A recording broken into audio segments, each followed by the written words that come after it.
मित्रों, आज के दौर में बहुत सारे युवा हस्तमैथुन के आदी हो गए हैं। ऐसा नहीं है कि हस्तमैथुन सिर्फ नई पीढ़ी में ही शुरू हुआ हो, यह वर्षों से चला आ रहा है।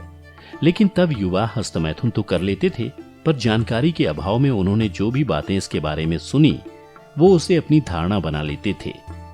विज्ञान के नजरिए से इसके कई फायदे बताए गए हैं, लेकिन जब हम धर्म के नजरिए से बात करते हैं तो बहुत से लोगों को इसका जवाब नहीं पता होता है।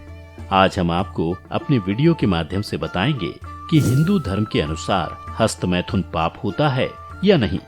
नमस्कार, आपका एक बार फिर से स्वागत है द डिवाइन टेल्स पर। मित्रों, हिंदू धर्म के अनुसार ये कहीं नहीं बताया गया है कि हस्तमैथुन करने पर आप अपवित्र या पापी हो जाते हैं। लेकिन आपको बता दें, हिंदू धर्म में यह कहा गया है कि आप जितना हो सके अपने वीर का संरक्षण करें। ऐसा करने से आपके शरीर में ऊर्जा बनी रहती है, इसके साथ ही आपकी बुद्धि में भी विकास होता है। बता दें, गुरु पुराण में बताया गया है कि सुबह अत्यधिक हस्तमैथुन करना हानिकारक होता है।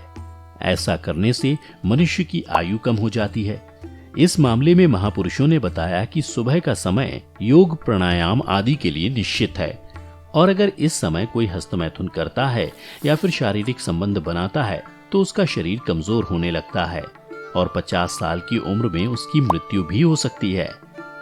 हस्तमैथुन जैसी क्रिया पर कैसे विजय प्राप्त की जाए, इस संदर्भ में गीता के पहले श्लोक में श्री कृष्ण कहते हैं कि इंद्रियां बलवान होती हैं, लेकिन इंद्रियों से बलवान मन होता है।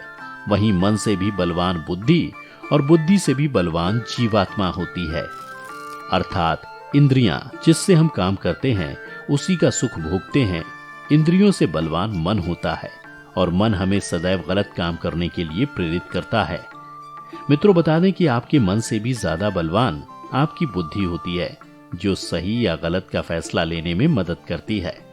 वहीं बुद्धि से भी बलवान जीवात्मा होती है।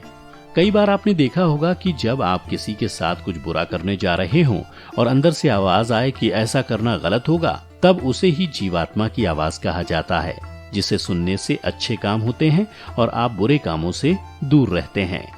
यौन भावना एक पाप नहीं है, लेकिन जब यह भावना गलत मार्ग पर चली जाती है और गलत रिश्ते का कारण बन जाती है और मनुष्य से पाप कराती है।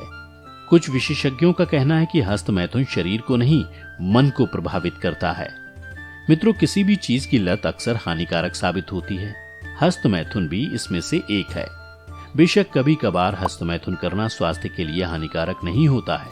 साइंस की माने तो इसकी लत किसी भी व्यक्ति के लिए समस्याओं का कारण बन सकती है। यह सेहत को कई तरह के नुकसान पहुंचा सकती है।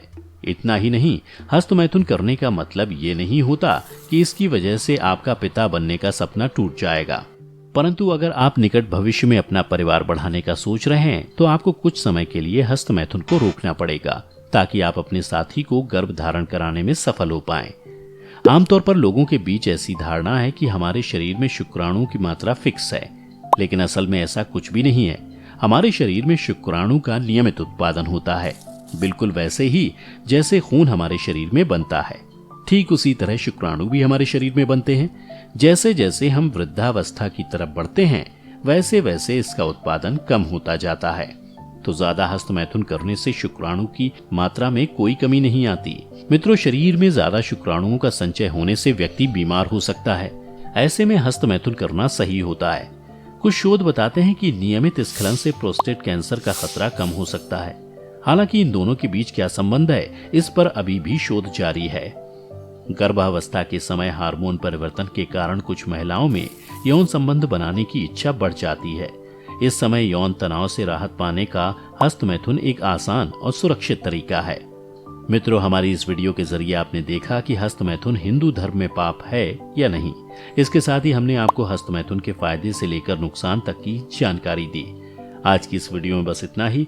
हम उम्मीद करते हैं कि हमारी वीडियो के जरिए आपको कई सवालों के जवाब मिल गए होंगे। अगर ये वीडियो पसंद आई हो तो इसे लाइक और शेयर जरूर कीजिएगा।